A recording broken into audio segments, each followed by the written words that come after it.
Hola, buenos días. Mi nombre es Luis Riera y soy radiólogo pediátrico del Hospital de la Vall d'Hebron en Barcelona, especializado en el área de osteomuscular pediátrico. Y soy el encargado de daros esta charla a propósito de la imagen de los tumores de partes blandas pediátricas. Bien, primeramente deciros que no existe conflicto de interés para esta charla mía. Y bueno, este va a ser un poquito el outline de lo que va a ser esta charla de unos 35 o 40 minutos de duración, donde voy a hacer una breve introducción. Luego la siguiente porción, que va a ser quizá el apartado más largo, que es a propósito de las técnicas de imagen en este contexto, así como en la valoración de la estrategia diagnóstica frente a una tumoración de partes blandas. Y seguidamente la otra parte también larga, o el otro bloque grande, va a ser la clasificación de los principales tumores de partes blandas en pediatría, así como desgranaros el aspecto más característico de las entidades más típicas en la edad pediátrica. Bien, dicho esto, vamos a pasar con la charla. Primero de todo, quiero definir un poquito lo que entendemos por tumoración de partes blandas. Hay que entender por tumoración de partes blandas, o como yo lo voy a hacer para esta charla, va a ser como entidades histológicas proliferativas que afectan a la piel, grasa subcutánea, las fascias, los músculos, los tendones, sinovias, nervios y estructuras vasculares. No hay que olvidar por eso que también habrá tumoraciones de partes blandas que tienen origen en los huesos y obviamente esos no les vamos a tratar puesto que ya se va a hablar de ellos en otras charlas de este programa. Finalmente decir, ¿no?, que también estas tumoraciones de partes blandas generalmente o clásicamente se han clasificado como de comportamiento maligno o benigno, pero quizás sería preferente o preferible tacharlas de comportamiento no agresivo, lo que clásicamente conoceríamos como benignidad, o de comportamiento agresivo local, si tiene tendencia a recidivar, o de comportamiento agresivo local y a distancia, si además tiene tendencia a las metástasis.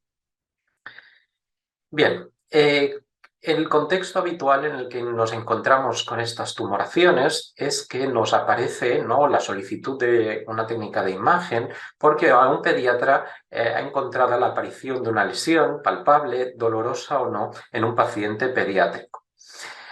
Si bien la gran mayoría de estas entidades pues, se manejan bien desde el punto de vista clínico y por la exploración física, hay que decir que hay algunas que generan complicaciones, ¿no? Y además hay que saber que el diagnóstico diferencial es extenso y es muy diferente del adulto. Es verdad que la gran mayoría de masas son benignas, se ha dicho que solo un 1% son agresivas o malignas, como queráis decirlo, y la presentación clínica es lo que hace o lo que guía la necesidad de diagnóstico por la imagen, ¿no?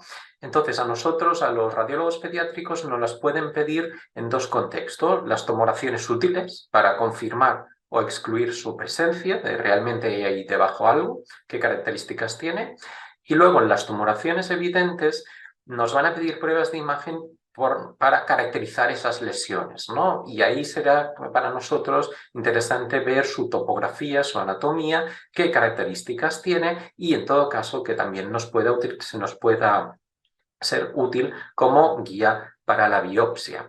También hay que decir que las pruebas de imagen nos permitirán evitar pruebas innecesarias o intervencionismos innecesarios o retrasar diagnóstico en los casos que sean más graves. En cuanto a las técnicas de imagen útil en la valoración de los tumores de partes blandas, desde luego que la técnica Princeps es la ecografía. No os voy a detallar mucho desde el punto de vista técnico porque existe una charla en este programa específico de la ecografía osteomuscular, pero sus ventajas son ampliamente conocidas, ¿no? Aparte de ser barata y accesible, pues puede ser que nos dé la clave diagnóstica, tanto en modo B, generalmente con transductores de alta frecuencia, como la utilización sobre todo, ¿no?, de las técnicas de armónicos y sobre todo con transductores que realmente puedan hacerte distinguir las estructuras quísticas de las pseudosólidas o hipoecoicas, pues van a ser de mucha utilidad. El Doppler y las técnicas de microperfusión también, ¿no? Incluso se ha hablado de la elastografía, aunque nosotros no lo utilizamos todavía con frecuencia para la caracterización de estas lesiones. La ecografía, de todas maneras, puede tener momentos en los que sea sobrepasada por la magnitud del problema, ¿no? A veces tenemos ecografías que son inconcluyentes porque no sean específicas o porque no ven toda la lesión. En esos momentos es cuando potencialmente habrá que pasar a la resonancia, ¿de acuerdo? La resonancia nos va a dar una correcta caracterización tisular, nos va a decir de qué estructuras están compuestas, qué celularidad tiene, qué vascularización tiene y encima nos va a aportar una información anatómica muy detallada de todos los planos por donde se extiende la lesión. Aún así es verdad pues, que la resonancia tiene una menor disponibilidad, tiene un mayor coste y obviamente en el contexto de los pacientes pediátricos puede requerir de la necesidad de sedación.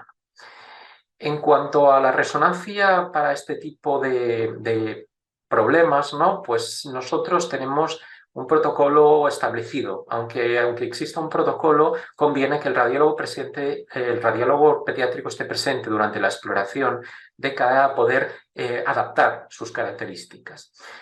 Lo que sí es verdad que si son tumoraciones sutiles, lo que recomendamos mucho es poner un localizador, ¿vale?, un marcaje cutáneo. Si son tumoraciones evidentes, se puede emplear.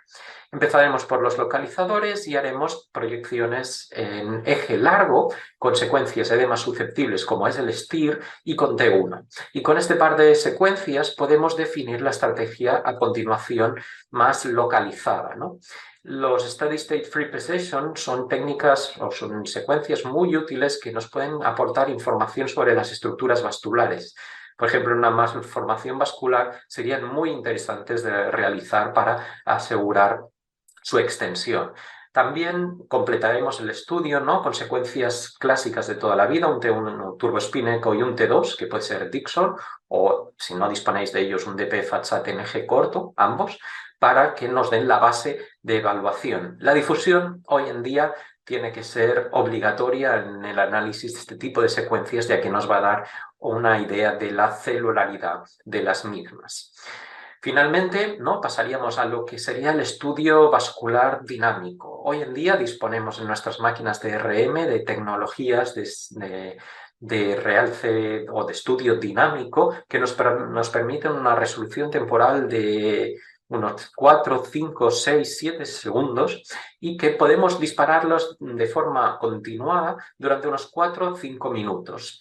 Con eso generaremos un set de imágenes de las cuales podemos generar un MIP, ¿no?, un MIP dinámico con el cual poder valorar la vascularización de la lesión y también podemos realizar curvas de realce. Finalmente, acabamos siempre el estudio con secuencias T1 turboespíneco post-contraste, FAT-SAT post-contraste, e incluso podemos hacer técnicas de subtracción. Aquí os muestro un ejemplo, por ejemplo, el STIR o el T2 FAT-SAT de plano largo para ubicar la lesión, aquí hiperintensa, un T1 también en plano largo para mostrar sus características. Puede ser interesante en las secuencias que son naturalmente hiperintensas en T1 realizar técnicas FAT-SAT para poder caracterizar realmente ese contenido en grasa para poderlo distinguir de otras entidades y también tener siempre a mano lo que hemos dicho, la difusión, tanto, ¿no?, una difusión con su potenciación B800 o incluso B1000 y contrarrestar esa información con los mapas de ADC para determinar si esa difusión está restringida o facilitada. En cuanto a las curvas de realce, es lo que os he comentado, ¿no? Aquí tenemos un estudio vascular dinámico en el cual veis cómo esta lesión va a ir captando contraste de forma progresiva y en el cual, aparte de esta valoración MIP más cualitativa, podemos valorar las curvas, ¿no?, poniendo un ROI sobre la lesión o sobre una estructura arterial de referencia, podemos determinar cómo es el patrón de realce en el tiempo.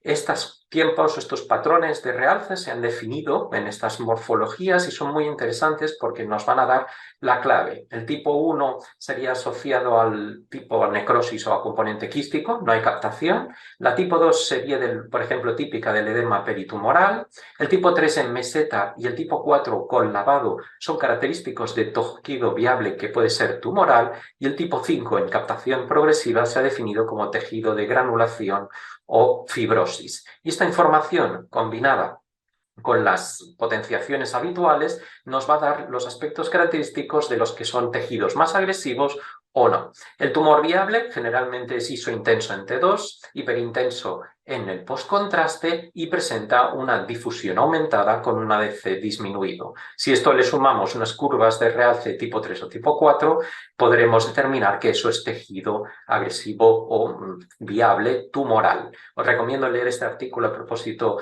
de la valoración de las pruebas avanzadas en RM, porque hay una información súper relevante en este contexto. La radiología simple también es de mucha utilidad en las lesiones de partes blandas, y aunque no sea la técnica de elección, sí que es verdad que muchas veces estos pacientes ya nos vienen con estas técnicas realizadas, ¿de acuerdo?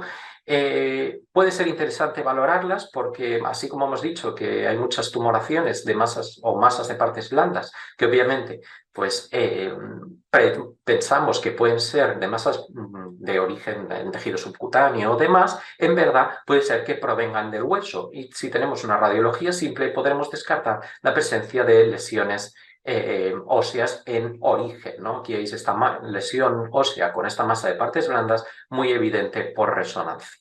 También, y esto no es tan habitual, pero algunas veces nos puede dar la radiología simple la clave diagnóstica. Por ejemplo, aquí estáis viendo la presencia de estas calcificaciones muy puntiformes, muy bien definidas, muy homogéneas, que correspondían a flegolitos en el caso de una malformación vascular venosa. El TAC. El TAC puede ser de utilidad, pero obviamente en las masas de partes blandas no se suele utilizar por la carga de irradiación que supone y por el poco contraste que nos da en el tejido de partes blandas respecto a la resonancia. Aunque es verdad que tiene sus contextos, ¿no? Y uno de ellos, por ejemplo, sería aquí en la caracterización de las lesiones tipo la miositis osificante, ¿no? Donde la calcificación periférica nos va a dar la clave diagnóstica. Además, también el TAC es de utilidad para la caracterización o el estadiaje de las lesiones metastásicas en los sarcomas de partes blandas o en todas aquellas lesiones agresivas que tienen tendencia a las metástasis pulmonares. La biopsia va a ser una técnica que tenemos que ofrecer los radiólogos, y en este sentido generalmente la vamos a hacer ecoguiada porque son masas de partes blandas que hemos caracterizado por ecografía. Recomendable utilizar la técnica coaxial, ¿no? Para establecer un único trayecto de entrada sobre la lesión, desde el cual muestrear, y generalmente con grosores de 16 G, preferible más bien que sea grueso que no un 18 G. En cuanto a las técnicas de imagen angiografía, la angiografía nos va a ser de utilidad sobre todo cuando ya tengamos orientada una lesión como una malformación vascular y vayamos a ofrecer un procedimiento diagnóstico y a la vez intervencionista, ¿no? En ese sentido es donde tiene utilidad estas técnicas de imagen. Finalmente, la medicina nuclear es de utilidad en contextos sobre todo de las lesiones agresivas que tienen metástasis a distancias, y es ahí donde el PET-TAC se utiliza con fluorodesoxiglucosa, se utiliza en la estadificación de estas y en estadificación y seguimiento de estas lesiones. Bien. Entonces, definidas un poco las diferentes técnicas de imagen, hay que decir ¿no? Os quería proponer la estrategia diagnóstica habitual frente a una tumoración de partes blandas. Frente a la aparición de una tumoración palpable en el niño, primero de todo hay que pensar en si puedo delimitar, caracterizar la imagen y asegurar su seguimiento. Obviamente en niños donde no podamos asegurar el seguimiento porque sabemos que los podemos perder, pues vamos a intentar ser más agresivos y hacer la ecografía o incluso indicar un arresto, puesto que puede ser complicado el seguimiento y esto es lo que tenemos que evitar. ¿Debo biopsiarlo? Ahí está siempre el dilema, ¿no? De intentar evitarla, pero realmente si no es muy típico el patrón, habrá que acabar en última instancia con una biopsia que siempre va a ser el procedimiento de mayor seguridad. Hay que valorar muy claramente la presencia de factores predisponentes, antecedentes personales familiares, porque como bien sabemos, hay entidades de predisposición, por ejemplo, para el rhabdomyosarcoma, por ejemplo, en el síndrome de Bickwood-Wiedemann, en los linfomenis, en las rasopatías, donde hay que tener especial precaución y si ya vamos avisados de estos contextos, ser más agresivo en el manejo diagnóstico de estas lesiones. Finalmente, y aunque no es exactamente el contexto actual, ¿qué decimos a propósito de las lesiones de partes blandas como hallazgo incidental en pruebas de imagen por otros motivos? Pues generalmente, como suele pasar, estas son entidades típicamente benignas, habitualmente. Bien, en cuanto a lo que sería la estrategia diagnóstica, nosotros lo que hacemos en nuestro centro y que es lo que os propongo, pues sería ante la aparición de una tumoración de partes blandas, se hace una historia y un examen físico y si el pediatra tiene la entidad o tiene la idea clara de lo que es, pues puede parar aquí o si no ir hacia la prueba de elección que es la ecografía. Si la ecografía nos da una lesión caracterizable o típica, pues obviamente aquí ya no hay debate y la lesión va a ir hacia un seguimiento, un tratamiento. Si la lesión no es caracterizable, sea porque no tiene hallazgos típicos o porque no puede ver toda la lesión en profundidad, es cuando pasaríamos a la resonancia. Y la resonancia va a ser la que tiene que decidir después, en segundo término, pues si una lesión tiene un aspecto agresivo o no determinado, entonces nos tendríamos que ir hacia la biopsia, o si es una entidad típicamente benigna donde podemos hacer seguimiento. Siempre, ¿no? Os he dicho el tema de la sospecha de la afectación ósea, que siempre sí se sospecha, por el motivo que sea, porque es más dura o no se ve ese plano de separación con los tejidos profundos, habrá que, obviamente, realizar la radiología simple para descartar una tumoración ósea. Bien, dicho esto, vamos a la clasificación de los tumores de partes blandas en pediatría. Primero de todo, hay que decir que la interpretación de hallazgos de imagen pues, requiere el uso de una nomenclatura adecuada y para eso tenemos que saber qué nombre ponerles a las entidades. Y para que podamos hablar con nuestros compañeros, ¿no? Con oncólogos, con dermatólogos, de forma que utilizamos el mismo idioma. Por primera vez, ahora hace escasamente menos de un año, los tumores pediátricos se han incluido en un volumen separado de un volumen separado de la clasificación de los tumores, ¿no? Desde la transición, desde la era óptica hasta la era molecular. Y es en este contexto donde se han incluido todas estas lesiones de las que vamos a hablar. Si revisamos un poco el tema de los tumores de partes blandas, pues tenemos lo clásico, los tumores adipocíticos, hablaremos de ellos, y luego un gran grupo muy extenso de los tumores fibroblásticos y miofibroblásticos. Es un grupo muy amplio y muy heterogéneo, del cual hay muchas entidades de las que vamos a hablar. Después, los tumores vasculares, hace este apartado, pero aquí incluye tanto los tumores vasculares como las malformaciones vasculares que desarrollaremos. Y después otro grupo muy reseñable, el de los tumores de origen musculoesquelético, ¿no? De tejido muscular esquelético, sobre todo la familia del rhabdomyosarcoma.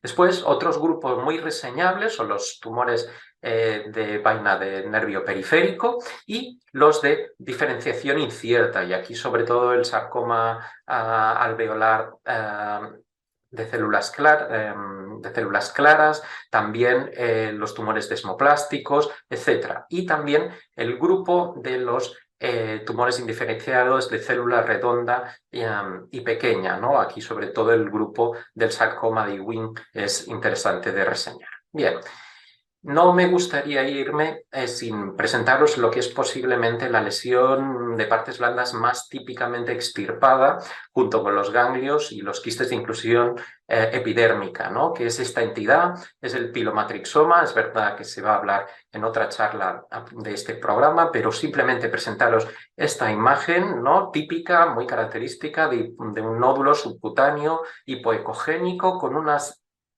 imágenes que pueden ser más o menos lineales o puntiformes hiperecogénicas, con escaso flujo Doppler más bien de tipo periférico y con una cierta afectación hiperecogénica del tejido subyacente periférico, ¿no? Se ven mucho las mejillas, en el área periauricular y también en las extremidades, ¿no? Y esto obviamente pues es una lesión que se extirpa y no nos va a dar ningún problema a largo plazo.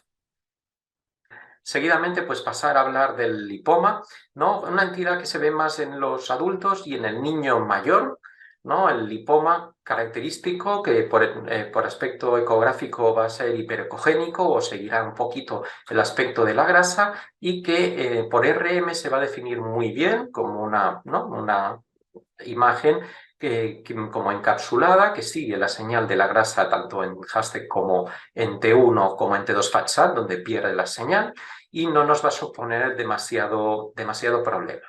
Más típicamente de la edad pediátrica es el lipoblastoma, que son tumores benignos formados por adipocito maduro e inmaduro. Esto es muy típico en menores de 3 años, más raros después, y en las ecos lo vamos a ver como una lesión hipergénica, pero algo heterogénea porque tiene ese contenido fibromixoide.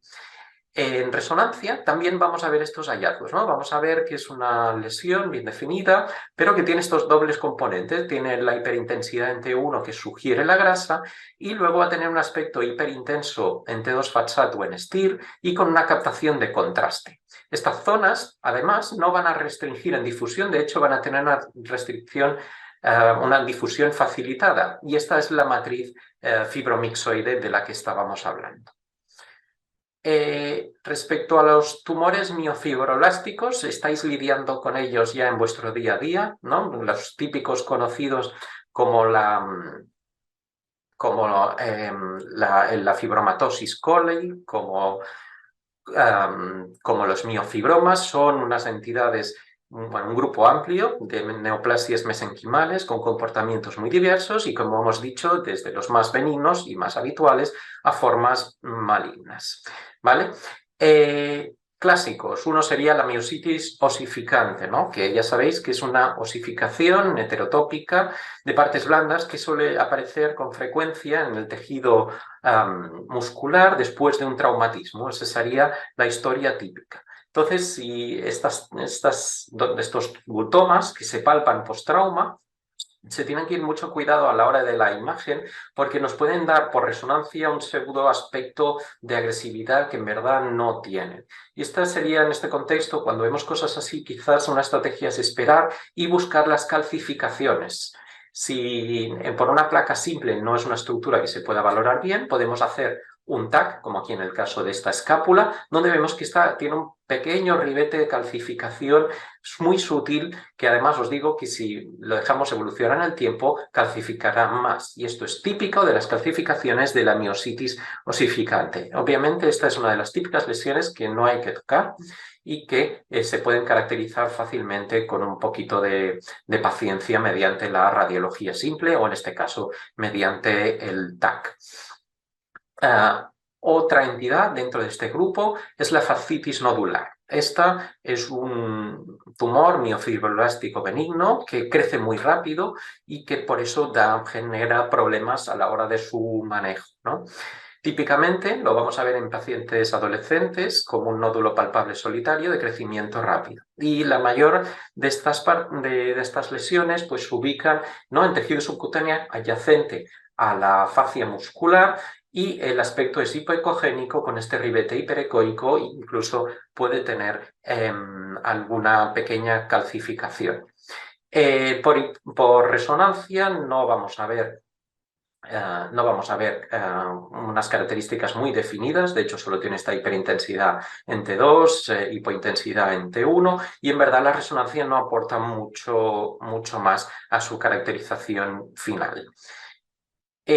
Una entidad muy típica y muy habitual es el miofibroma, ¿de acuerdo? El único problema que tiene es que el miofibroma infantil pues, es un aspecto muy inespecífico, ¿de acuerdo?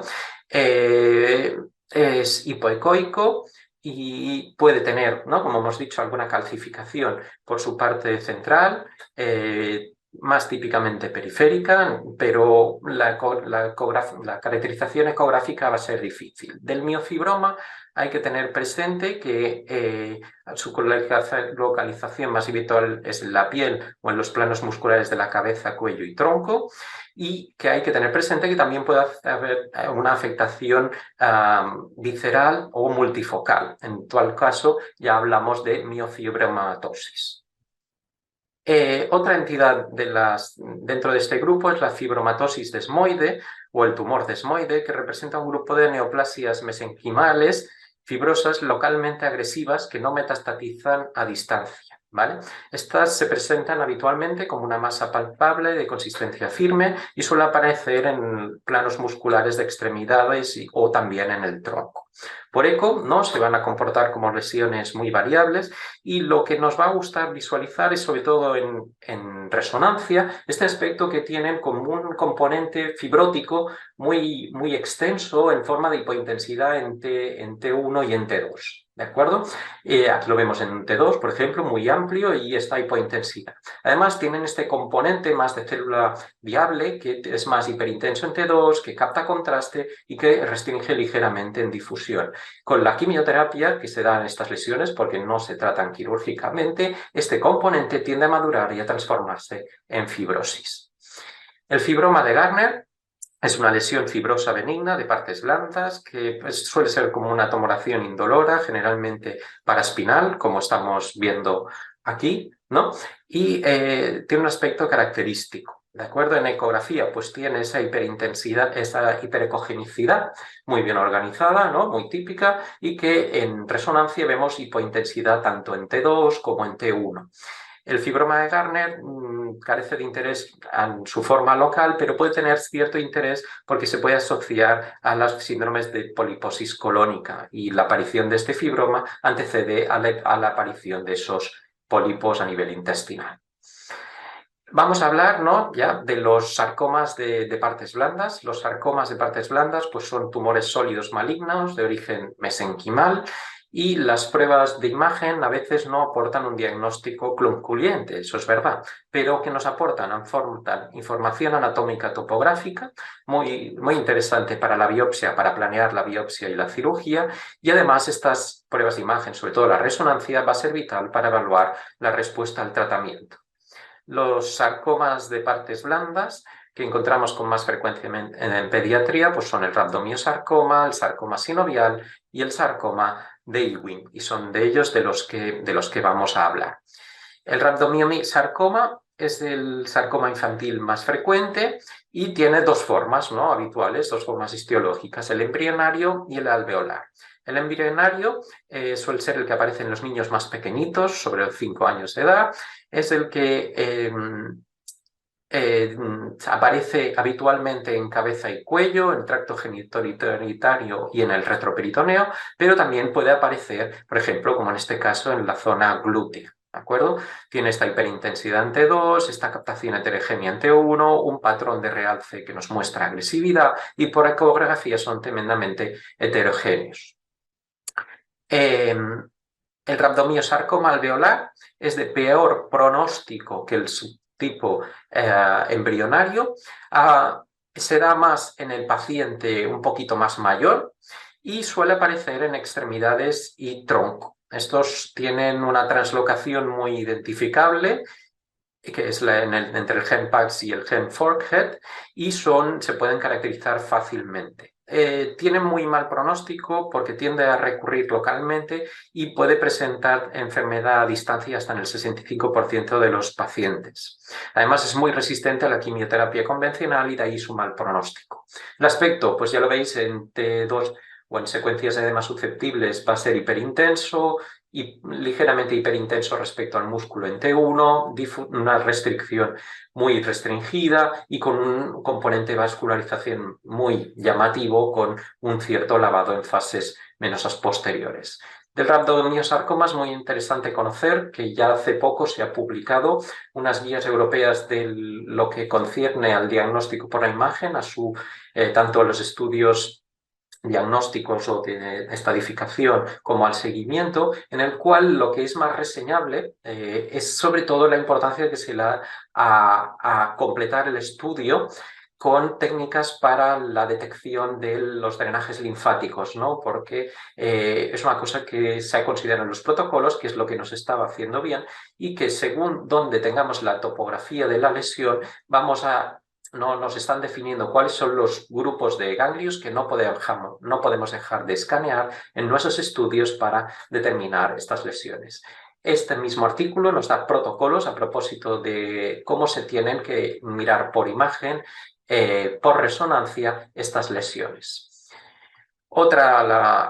Sarcoma típico característico es el sarcoma de Ewing, que puede tener una vertiente extraósea. Vosotros siempre conocéis, ¿no?, el tumor de Ewing óseo, pero también hay una forma extraósea que sigue un poco las características de señal o de aspecto típicas del óseo, con este aspecto microvascular, heterogéneo, brillante en T2, ligeramente hiperintenso en T1 respecto al músculo, y que como cosa característica podemos decir que a veces la forma esta extraósea tiene una vascularización arterial muy llamativa, incluso puede tener en las secuencias estándar vacíos de señal por un alto flujo, ¿no?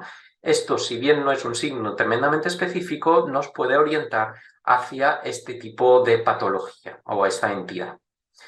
El sarcoma sinovial es también uno de esos sarcomas frecuentes en niños y que el término sinovial es engañoso, ya que no se origina en las sinovias, sino que es que tiene un aspecto estomatológico sinovial. Y hay que tener presente que su ubicación más típica va a ser alrededor de la rodilla, de las grandes articulaciones, tobillo, tanto en el tramo inferior como en extremidad superior. Su persecución más frecuente es una masa de tejido blando de crecimiento lento que puede incluso llevar años de evolución y da una falsa impresión de benignidad. El aspecto, cuidado con él, porque por ecografía puede remeter incluso al de un ganglión y incluso también el patrón por resonancia puede ser muy benigno, ¿no?, con simplemente un aspecto como pseudoquístico, hiperintensidad en T2. Si una lesión así le ponéis contraste y capta de forma ávida, cuidado, porque en estas ubicaciones es muy típico el sarcoma sinovial. Recalcar pues, que a menudo muestra una apariencia no agresiva en la resonancia magnética y puede imitar un proceso benigno como malformaciones vasculares, tumores de vainas nerviosas, artritis inflamatorias, fascitis, etc. También decir que el sarcoma sinovial se puede presentar con el aspecto típico de triple intensidad de señal en T2, ¿no?, que sería hipointenso, isointenso e hiperintenso en relación a los diferentes componentes, pero eso solo sería en cuestión de masas más abigarradas en ese sentido. Otra entidad característica sería el fibrosarcoma congénito de pared torácica, ¿de acuerdo? El fibrosarcoma es un sarcoma raro que puede ser infantil o congénito y de tipo adulto. El infantil tiene mejor pronóstico y lo vamos a ver con estas características. Una masa muy abigarrada, heterogénea, con niveles líquidos, con signos de sangrado, veis con esta captación muy heterogénea en T1 postcontraste, y hay que conocer la entidad, saber que existe, va a acabar en biopsia porque aquí hay diagnóstico diferencial, por ejemplo, de malformaciones vasculares en el contexto de esta lesión congénita. Otra entidad característica, el dermatofibrosarcoma protuberans, que es un tumor maligno de bajo grado que surge en los tejidos dérmicos y subcutáneos y es el sarcoma cutáneo más común, aunque sigue siendo bastante raro y se encuentra habitualmente en el tronco y extremidades proximales. Aquí vemos este aspecto de hiperintensidad de PFAT-SAT con esta extensión como por el tejido dérmico, ¿no? Parece que quiere tener este origen. Hiperintenso en T1 respecto al músculo, una captación muy abigarrada y suele restringir en difusión. Vamos acabando ya con los tumores neurogénicos periféricos, el neurofibroma, un clásico, hipoecogénico. Esta sería la forma espontánea.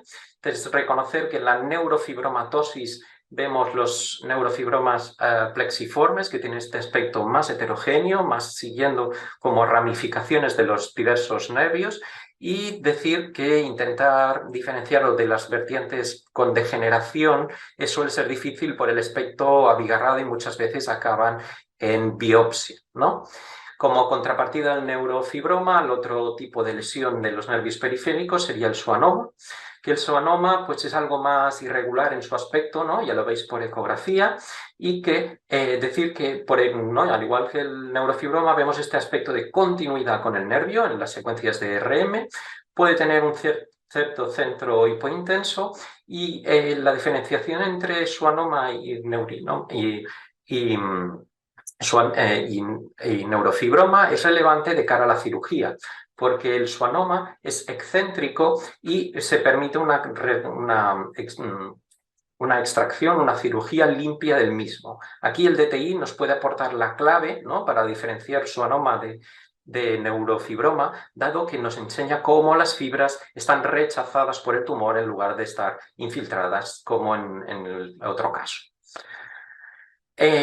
Acabamos ya con las malformaciones vasculares. Deciros que la clasificación para estas entidades más utilizada es la de la ISBA, revisada en 2018, es lo que hay que seguir para caracterizar estas lesiones, y que tenemos tumores vasculares y malformaciones vasculares, ¿de acuerdo? En cuanto a los tumores vasculares, el más clásico es el hemangioma infantil, como una proliferación e hiperplasia de células endoteliales, que sabemos que hay que conocer su contexto, ¿no? Las vemos las típicas que al nacimiento pueden estar ausentes, pero que luego aparecen o crecen a partir de las 2 semanas de vida, y después tienen una tendencia a la involución, incluso a largo plazo, ¿no? Estos expresan GLUT1 y responden al propanolol. La forma más clásica, el hemangioma infantil con este aspecto por ecografía, que es como los vamos a estudiar, bien encapsulado, hipocogénico y con un alto flujo de baja resistencia. Decir que cuando existen más de 5 hemangiomas en piel, pues hay que estudiar la afectación visceral con una ecografía abdominal. Y también saber que hay hemangiomas que se asocian a síndromes complejos como el FACES en determinados contextos. Las malformaciones vasculares están presentes al nacimiento ya y crecen con el niño, y la clasificación clásica que nos va a determinar cómo hay que tratarlas en el caso de que sea posible, pues va a ser esta, ¿no? Sabemos las simples, las capilares, esas que no nos van a llegar a diagnóstico por imagen porque no veremos prácticamente nada, luego las linfáticas venosas, todas estas 3 serían las de bajo flujo, y las arteriovenosas, las de alto flujo. No hay que obviar que muchas de estas lesiones se van a combinar, y tampoco hay que obviar que estas malformaciones vasculares se pueden asociar a determinadas anomalías y darnos determinados síndromes, ¿no? Por ejemplo, el Klippel-Trenaunay, que asocia malformaciones capilares con venosas, con un hipercrecimiento de la extremidad. Y esto pues hay que saberlo reconocer para poder ofrecer un buen pronóstico a estos pacientes. Malformaciones vasculares linfáticas, el clásico, lo que llamaríamos las linfáticas quísticas macroscópicas, ¿no? Serían con este aspecto quístico subcutáneo, que pueden tener algún septo que puede realzar en su interior, y tenéis que tener presente que hay formas microquísticas que pueden tener un aspecto pseudosólido. La malformación vascular venosa, pues son lesiones que generalmente son azuladas al aspecto, que puede ser difícil distinguir de hemangiomas profundos, y bueno, por el aspecto por RM es un clásico, lo vemos como estas lesiones como más infiltrativas, que se meten por planos, veis que ocupan varios espacios, que son hiperintensas en DP-FAT-SAT, con algunos vacíos de señal en su interior, pueden ser flebolitos, y que en el estudio dinámico pues no presentan un realce arterial muy acusado y presentan lagos venosos con el estudio dinámico. Finalmente, acabar con la malformación vascular arteriovenosa, que es verdad que no suele aparecer tanto en el contexto de masa focal, sino como toda una lesión más extensa, y aquí el estudio vascular dinámico es clave para poder detectar, como en este caso, en esta región peroneal distal, pues la presencia de este hiperaflujo en fase arterial con un retorno venoso aumentado, que nos da la clave para pensar en este tipo de malformaciones, ¿no?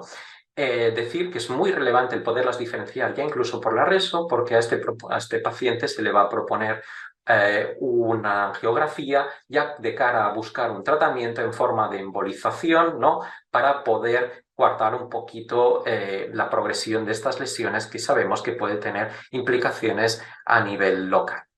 Bueno, en definitiva, deciros que con esto finalizo la charla y las conclusiones sería pues, que el diagnóstico por imagen juega un papel importante en la evaluación seguimiento de las masas de partes blandas en pediatría, que la ecografía con el Doppler es la técnica inicial de elección y que la RRM se reserva para la caracterización de lesiones complejas, grandes o profundas. Aún así, ¿no? La interpretación de la imagen de estas lesiones sin un contexto clínico es inútil e incluso peligrosa, ¿no? Hay que conocer estas entidades desde el punto de vista clínico y hay que pensar que muchas de ellas pueden presentar un aspecto de benignidad paradójica. La aproximación final al diagnóstico puede requerir de una biopsia y las técnicas de radiología vascular intervencionista se reservan para el diagnóstico terapéutico y de terapéutica de estas lesiones vasculares. Aquí os dejo la bibliografía y nada, muchas gracias por atender a esta charla.